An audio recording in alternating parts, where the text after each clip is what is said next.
Mapagpalang araw sa iyo, Sir Seth, at sa lahat ng mga magiliw na tagapakinig. Ako si Willie. Ang ibabahagi ko sa inyo ay ang kalunos-lunos na pangyayari na nangyari sa aming pamilya noong kabataan ko pa. Pangyayari na nagdulot sa akin at sa mga kapatid ko ng trauma na naging dahilan kung bakit lumaki kami ng walang ina at takot na takot sa dilim.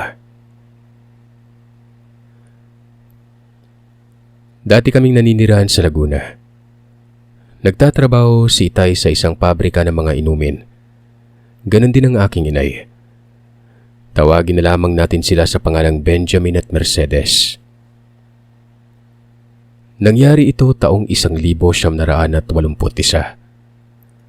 Nasa 10 taong gulang ako nang nagkaroon ng problema ang kumpanya na pinagtatrabawan nila Itay at Inay. Dalawa pa lamang kaming magkapatid na mga panahon na ito. Ako at ang kapatid ko na si Nikoy.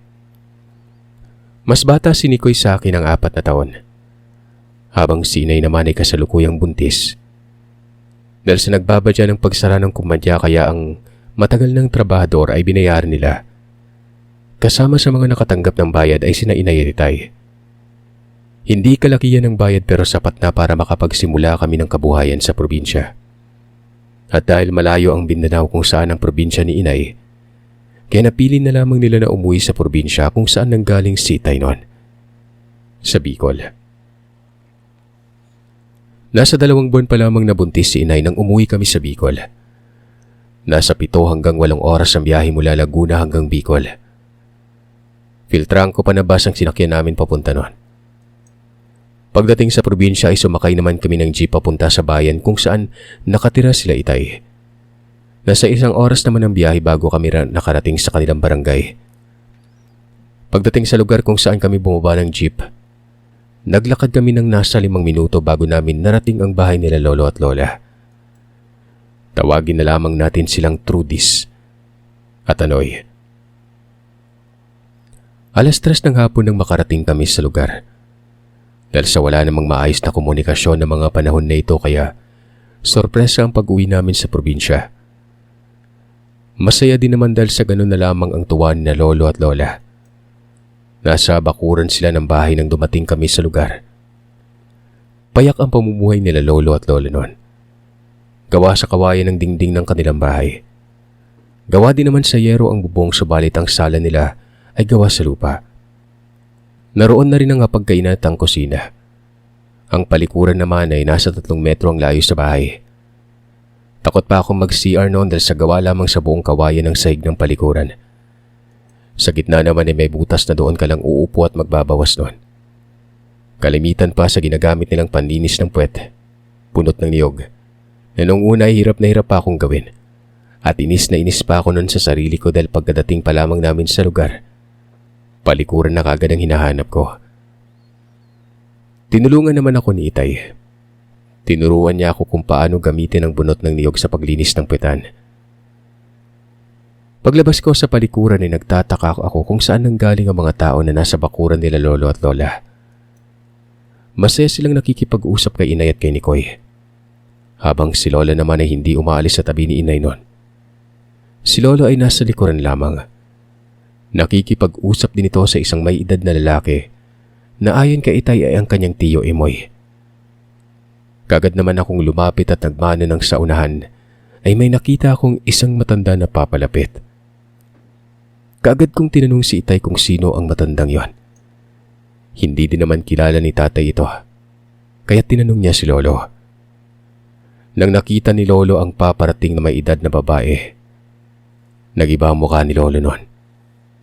Sinabihan niya si Itay na dalhin na kami sa taas para makapagpalit ng damit at makapagpahinga na dahil alam niyang pagod kami sa biyahe.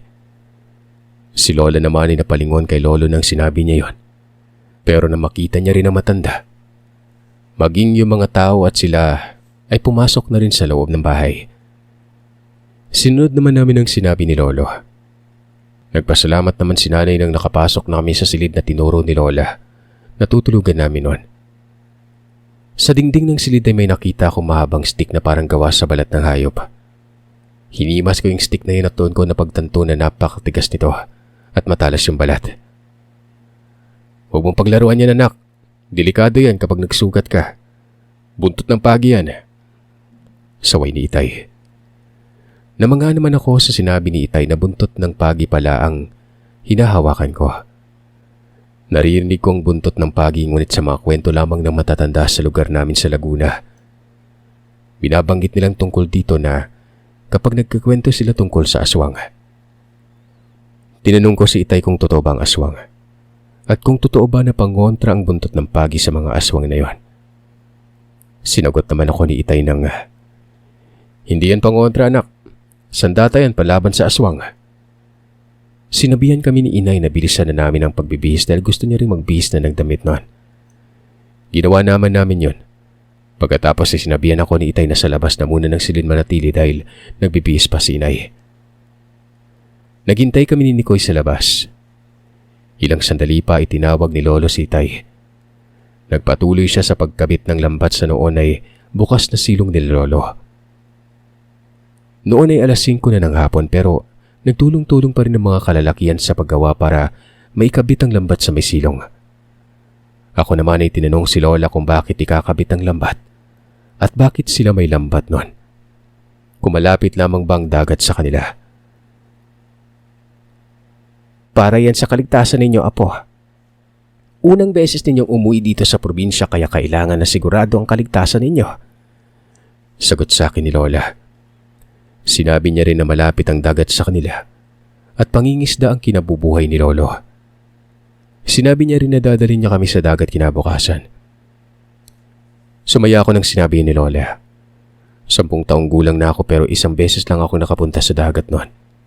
Yun ay noong minsang napag-usapan ng mga kasama ni Itay sa trabaho na maligo sa dagat. Samantalang si Nikoy ay hindi pa dito nakakapunta kahit na isang beses. Ilang sandali pa ay natapos na sila Itay sa pagkakabit ng lambat sa silong. Samantalang si Lolo Imoy naman ay umalis saglit. Pagbalik niya ay may dala na siyang mahabang tarapal. Muli ay pinagtulungan nilang itakip ang tarapal sa noon ay bukas lamang na balkonahin nila Lola. Bukas din na ipapagawa ko itong balkonahe ah. Lalagyan na natin ito ng dingding. Lawakan na rin natin nang sa ganun ay maayos tayong makakilos dito sa loob. Wika ni Lolo. Maya-maya ay pumasok si Lola sa loob ng balkonahe. May bitbit na tandang na manok. Sinabi niyang kakatay niyang manok na yon para may ulam kami sa hapunan. Habang nagluluto si Lola ay mataman naman akong nanonood sa kanya mula sa upuang gawa sa ratan. Muli akong nakakita ng buntot ng pagi na nakasabit sa dingding ng kusina noon. Naisip ko na siguro ay may aswang sa lugar nila Lola dahil may buntot ng pagi sa bahay nila at 2 pa. Sumagot naman si Lola na meron nga. Kaya mag-ingat kami sa mga taong makakasalamuha namin sa paligid noon. Sinabi pa ni Lola na hindi na nanalo ng kabarangay ang aswang pero dahil sa ngayon lang kami nakauwi sa lugar nila, kaya kailangan namin ng iba yung pag-iingat. Tumango naman ako sa sinabi ni Lola. Kasunod nito ay ang pagtanong ko sa kanya kung totoo nga ba na paborito ng mga aswang na biktimay ng mga buntis. Tumango si Lola. At muli ay sinabing kailangan ng iba yung pag-iingat kapag may buntis. Yun ay dahil sa lapitin ng mga aswang ang mga buntis noon. Dahil para sa mga nilalang, ang buntis ay maihahalin tulad nila sa amoy ng hinog na langka. Nakakaakit para sa aswang ang mga yon. Lola, bakit po sa lahat ng prutas bakit langka? Mas masarap po yung mangga kaysa sa langka, di ba? Abay, ewan ko. Hindi naman ako aswang para alam ko yung sagot sa tanong mo, iho. Sagot ni Lola habang tumatawa nun. Makalipas ang halos 1 oras na pagluluto ni Lola, kasabay na rin natapos sila Itay sa kanilang ginagawang pagdingding. Gamit ang tarapal, si Inay naman at si Nikoy ay pumunta na rin sa balkonahe dahil kakain na kami ng hapunan nun. Kasama din namin kumain sina Lolo Imoy at ang 3 lalaki na ayon kay Lolo ay mga kababata ni Itay. Maliban sa kababata ay pinsan niya rin ang mga ito. Habang kumakain ay pinagpaplanuhan nila ang gagawin nila sa bahay. Habang kami naman nila Inay ay tahimik lang. Tinuruan kami ni Itay kung paano magbikolano, kaya kahit papano ay nakakaintindi ako. Ganun pa man ay hindi pa rin ako marunong ng kanilang pananalita nun. Ilang sandali pa ay nagsalita si Itay. Sinabihan niya kami nila inay na mag-ingat sa lugar dahil totoo ang mga kwento niya tungkol sa aswang. Mag-ingat umano kami sa mga taong kakausapin namin, lalo na si inay na nagdadalang tao noon. Biglang umangat ng tingin sina lolo at lola at direktang tumingin kay inay. Kaya palang bilis lumapit ni Taling kanina. May naaamoy kaya naaakit. Ang tinutukoy niya ay ang matandang babae na lumapit kanina noon. Sinabi ng pinsan ni Itay na si Kuni na kailangan ng magawa ang dingding ng bahay at maisarado ang silong ng bahay kung buntis si inay. Ayon sa mga pinsan ni Itay, delikado ang sitwasyon ni inay kung nagdadalang tao ito. Lalo na kapag nasa trabaho silang lahat at walang naiwan sa lugar namin na magbabantay. Nagwika naman si Itay na kasama naman namin si Lola. Sinabi naman ng pinsan ni Itay na si Kuya Owen na tuturuan niya ako kung paano gumamit ng sibat at ng pananon. Nang sa ganun ay alam ko kung paano protektahan si Nikoy at si Inay kung sakaling kailangan nilang magtrabaho sa malayo kasama si Itay. Hindi ko na naisip ang takot ng sinabi ni Kuya Owen dahil nasasabik ako sa sinabi niyang tuturuan niya ako kung paano gumamit ng sibat at pana. Tumango naman si Itay sa sinabi ng pinsan niya. Nagwika pa ito na dahan-dahan lamang umano ang pagtuturo sa akin dahil mabilis akong matuto. Ngumiti naman si Kuya Owen habang sinasabi na mabuti nga yun at hindi na siya mahihirapang magturo kung mabilis akong matuto. Ilang sandali pa na pag-uusap at nauwi na din sila sa mga pinagdaanan nila ng kabataan.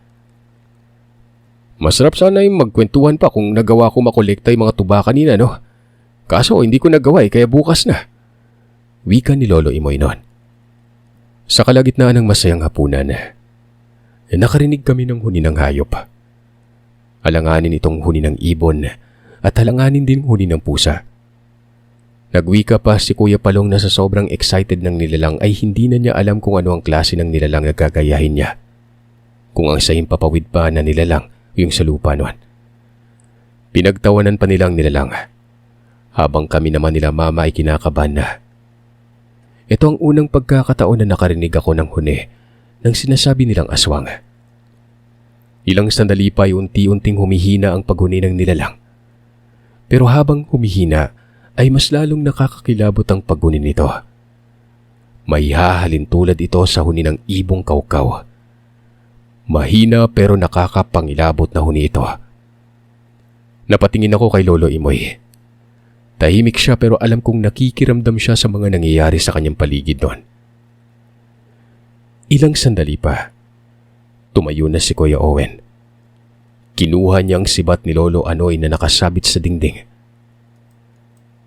Doon ko lang nakita kung anong itsura ng sibat kaya namangha ako sa itsura nito. Lumapit si Kuya Owen sa may bahagi ng dingding ng tarapal kung saan banda nakaupo si Itay at tahimik na nakikinig nun. Walang ano-ano ay biglang sinibat ni Kuya Owen ang bahagi ng tarapal kung saan nanggagaling ang mahinang huni ng nilalang. Nakarinig sila ng paghuni ng tila ba nasasaktan na hayop at ang kanina'y tunog ibong kawkaw. Naging matinis yon. Nagulat ako sa biglang pagbabago ng tunog ng nilalang. Naging matinis ang huni nito na hindi ko maintindihan kung nasasaktan ba o nagagalit. Hindi naman na lumabas pa si Kuya Owen para malaman kung ano ang nangyari sa nilalang na yon. Mabilis naman itong lumayo sa lugar, base sa lakas ng paghuni. Muli namang nagsalita sa lingwaheng Bicolano at malalim ang kanilang ginagamit na termino noon. Kaya ang naiintindihan ko lang ay ang mga kataga ng ibig sabihin ay titingnan natin bukas kung sino ang mga pinaghihinala natin ng may sugat sa paa. Napaisip ako ng salitang mga. Ang ibig sabihin ay marami ang aswang sa kanilang lugar. Medyo nahintakutan ako nang narinig ko ang sinabi na ni Kuya Owen. Ganun pa man ay sinabi ni Lolo na hindi naman kami dapat matakot sa aming narinig. Ayon sa kanya ay pananakot lamang yun ang nilalang sa amin. Sinabi pa ni Lolo na bukas ay igagala niya kami sa lugar at maliligo kami sa dagat noon. Isasama niya rin kami sa panghuli ng isda ng sa ganon ay maranasan namin ni Nikoy kung paano manghuli. Hindi ko na alam kung anong oras nakauwi sila Kuya Owen. Maaga akong nakatulog dahil siguro sa pagod namin sa biyahe. At talaga namang masarap ang klima sa probinsya kahit walang kuryente at walang bentilador. Kinabukasan maaga pa lamang ay ginising na ako ni Lolo. Inutusan niya rin ako na gisingan na si Nikoy nang sa ganon ay makaalis na kami at makapunta sa dagat. Nang tatayo na ako ay hindi ko na nakita si Inay sa higaan namin noon.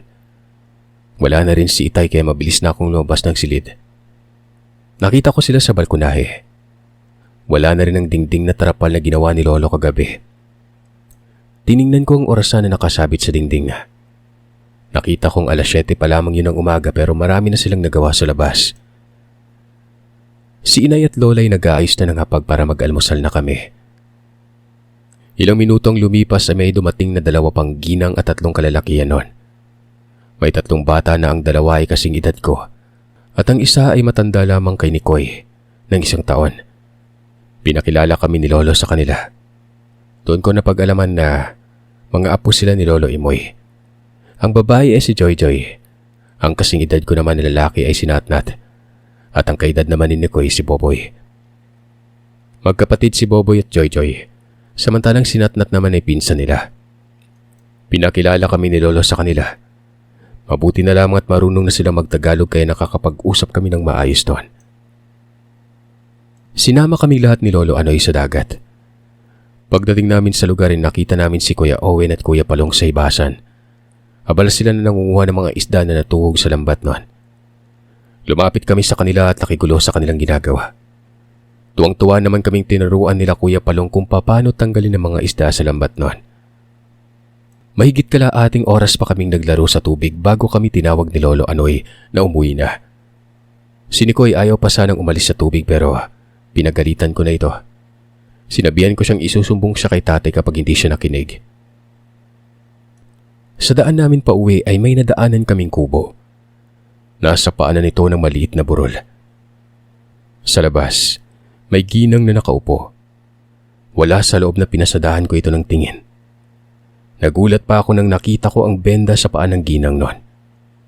Bumalik sa alaala kong nangyari kagabi habang kumakain kami. Ang tungkol sa hayop na sinibat ni Kuya Owen. Nilingon ko sila Kuya Owen na noon ay nakasunod sa amin habang pinagtutulungan nila ni Kuya Palong na buhati ng mga nahuli naming isda sa lambat. Sinabihan nila akong lumapit muna sa kanila. Tumakbo ako pabalik habang si Nikoy naman ay nakita kong binuhat ni Lolo at pinasakay sa kanyang balikat. Ang 3 naming pinsan naman ay naglalakad habang sumusunod sa likuran ni Lolo noon. Nang nakalapit na ako kina Kuya Owen, ay inabot niya sa akin ang sibat. Tinanong niya ako kung marunong ba akong gumamit ng sibat noon. Umuo ako. Sinabi ko rin sa kanila na palagi kaming gumagawa ng Indian target ng mga kaibigan ko nung nasa Laguna pa kami nakatira. Nagtawanan naman sila Kuya Owen at Kuya Palong. Sinabi nila na kung ganoon ay hindi na ako mahirap turuan kung paano gumamit ng sibat at ng pana dahil sa nakapag-insayo na rin pala ako. Nawala sa atensyon ko ang nakita ko matanda dahil nawili na ako sa pakikipag-usap kina Kuya Owen at Kuya Palong. Hanggang sa nakarating na kami sa bahay. Hindi pa man ako nakapagbanlaw ay nawili na ako sa pamimili ng mga ulamin naming isda noon. Lalo na't sinabihan ako ng 2 pinsan ni Itay na piliin ko ang malaki na gusto ko. Nasa 5 buwan na kaming nananatili sa lugar. Malaki na rin ang tiyan ni Inay at 2 buwan na lang ang natitira bago siya manganak. Si Itay naman ay nagtatrabaho bilang isang karpentero sa bayan ng mga panahon na yon. Kasama niya sina Kuya Palong, Kuya Owen at Kuya Kuni. Medyo maganda kasi ang kita sa may construction kaysa sa pangingisda nila noon. Sa barracks naman sila natutulog at umuwi na lamang tuwing Sabado ng hapon. Isang hapon, maaga kami nakauwi mula sa eskwelahan. May pinunta ng mga guro namin ng hapon na yon. Namatay ang isa sa mga guro na nagtuturo sa eskwelahan namin. Makikiramay ang mga guro namin kaya maaga kaming pinauwi. Habang paparating kami sa bahay ay nadatnan namin na may kausap na matanda si Inay sa bakuran. Masaya silang nag-uusap na animoy magkakilala silang 2. Tatawagin ko na sana si Inay pero mabilis akong hinatak ni Buboy. Nagtataka ako kung bakit ako hinatak ni Boboy noon. Magrereklamo na sana ako pero bigla namang nagsalita si Natnat ng, "Ano ka ba, Willie? Si Aling, yung kausap ng inay mo, yung gabunan na aswang." Wika sa akin ni Natnat habang hinahawakan ako nito sa kamay. Nang malaman ko na aswang ang ginang nakausap ni inay noon, ay mas nagpumiglas pa akong lapitan siya. At ang ginang, sinabi ko sa mga pinsan ko na buntis ang inay ko kaya kailangan kong mapaalis ang ginang kung aswang nga ito. Tinawag ko si inay habang tumatakbo papalapit sa bahay. At ang pagsigaw ko pa noon ay sinabi kong parating na si Lolo at marami ang kanilang nahuling isda. Nang narinig ng ginang ang sinabi ko ay mabilis na itong nagpaalam kay inay na animoy naghahabol ng oras habang nagmamadaling naglakad palayo. Tinanong ko naman si inay kung kilala niya ba ang babae na lumapit sa kanya. Sumagot naman siyang kapitbahay nila. Kapitbahay umano nila sa Mindanao ang babae na kausap niya. Nakapag-asawa ng taga Bicol kaya doon na ito nakatira. Nanahimik na lamang ako nang sinabi ni inay na kapitbahay nila sa Mindanao yon. Ayon pa dito, matagal na panahon na siyang walang nakausap na taga-lugar niya sa Mindanao kaya namimiss niya rin ang kanyang kamag-anak at kaibigan doon. Dahil sa sinabi ni inay na nahimik na lamang ako, naawa ako sa kanya dahil ramdam ko kung gaano niya namiss ang kanyang pamilya. Dahil doon ay hinayaan ko na lamang si inay pero habang tumatagal, ramdam ko ang pananahimik nito. Parang nagkakasakit din siya tuwing gabi pero nagiging maayos din naman siya pagsapit ng umaga. Hanggang sa isang araw noon, nagkaroon ng salo-salo sa bahay ng kamag-anak nila Lolo sa kabilang barangay. Kasal ng isa sa mga pamangkin ni Lola, kaya kailangan nila ng tulong nila Lolo at Lola. Maayos na noon ang bahay nila Lola kaya kampante si inay na maiiwan kami sa bahay. Ito pang isang ipinagtataka namin kay inay. Dahil noon ay takot na takot siyang maiwan kami sa bahay ng walang kasama pero ngayon, siya mismo ang nagtulak kina Lolo at Lola na pumunta na sa kabilang barangay para dumalo sa kasalan. Samantalang si Nikoy naman ay gustong sumama kina Lolo at Lola. Ayaw ko sanang pumayag dahil sa wala kaming kasama ni nanay sa bahay. Pero nagwika naman si inay na ayos lang. Hindi naman magtatagal si Lola sa lugar. Uuwi din sila kinabukasan, kaya't magiging maayos lang kaming dalawa sa bahay. Nagtataka ako kung bakit parang hindi na siya ngayon natatakot. Gayong malapit na siyang mga anak. Nakumbinsi ni inay sina Lolo at Lola na umalis ng araw na yon, habang kaming dalawa naman ay naiwan sa bahay. Kinagabihan maaga pa lamang ay pinakain na ako ni inay at pinatulog. Pero ng mga oras na yun ay ayaw niyang sasilid ako matulog at kasama niya. Nawiwirduhan ako kay inay ng gabing yon. Ganun pa man ay sinunod ko na lamang ang gusto ni inay. Doon ako natulog sa papag sa kusina kung saan natutulog sina Lolo at Lola. Hating gabi, nakarinig ako ng pag-ungol. Sa dingding na sinasandalan ng papag ay doon nakasukbit ang sibat ni Lolo. Bagong hasa yun dahil alaga niya sa paghasa ang kanyang sibat. Ilang sandali pa ay muli akong nakarinig ng ungol ng animoy na sasaktan at napapaisip ako na baka manganganak na si inay. Dahil sa isipin na yon ay kagad akong kumilos para umakyat sa taas nang sa ganun ay matingnan ko ang kalagayan niya. Pero nang malapit na ako sa hagdan, doon ko na ulinagan na ang boses na naririnig kong umuungol ay mismong boses ni inay. Maya-maya ay umungol na naman ito na parang nasasaktan. Tatawagin ko na sana si inay pero napahinto ako nang nakarinig ako ng pag-angil nun na parang gutom na hayop. Nagpasalamat naman ako nang nakita kong nakaawang ng konti ang pintuan ng silid. Natutop ko ang bibig ko at natakip ko ang mga palad ko sa bibig nang nakita ko nga maraming dugo ang harapan ni inay noon. Nakahubot-hubad siya habang nakabukaka ng upo sa may sahig. Maraming dugo sa sahig at nilalantakan nito ang animoy bituka na hawak-hawak niya. Mas nahintakutan pa akong nang nakita ko ang sanggol na sabik si inay habang sinisip-sip ang malambot na ulo ng nooy bunso kong kapatid. Dahil sa pagiging abala niya ay hindi niya napansin ang presensya ko na nasa pintuan na nanonood sa ginagawa niya. Ilang sandali pa ay nagtahulan ng mga aso. Palatandaan na may taong paparating nun. Doon pa lamang ako mabilis na tumakbo at dali-daling lumabas ng bahay. Narinig ko pa ang malakas na lagabog sa loob ng silid ni inay na animoy umalis din ito sa bahay nun. Hindi ko alam kung saan ako pupunta. Hanggang sa papalapit na ang mga tinig at doon ay naulinagan ko ang boses ni Lolo Imoy. Ang tiyuhin ni Itay. Malakas akong sumigaw habang tinatawag ang pangalan niya. Narinig niya ang pagtawag ko kaya nagtanong siya ng, "Willie, Willie! Ikaw ba yan?" Dito na lamang ako nagkaroon ng lakas ng loob na salubungin si Lolo Imoy. Kasama niya si Kuya Kuni at nanggaling sila sa bisperas ng kasal sa kabilang barangay. Nanginginig ako na lumas sa pinagtataguan ko at patakbo na sinalubong si Lolo Imoy at Kuya Kuni. Nagtaka sila. Pitpit ko din ang sibat ni Lolo pero nanginginig ako sa takot noon. Kaagad nilang tinanong kung nasaan si nanay noon. "Nasa bahay kanina. Kinakain niya si Bunso." Nanginginig kong sumbong kay Lolo Imoy. Nagulat si Lolo Imoy sa sinabi ko na halos patakbo na itong lumapit sa bahay. Pagdating nila ay wala na si inay. Pero nakita nila ang mga dugo sa sahig noon. Bukas na ang bintana. Habang ako ay nakakapit sa pantalon ni Kuya Kuni. Napamura si Lolo sa sinapit ni nanay. Hindi ko alam kung ano ang sasabihin ko. Habang si Lolo naman ay pilit na hinanap si inay sa paligid noon. Pero wala ni anino nito sa may sahig.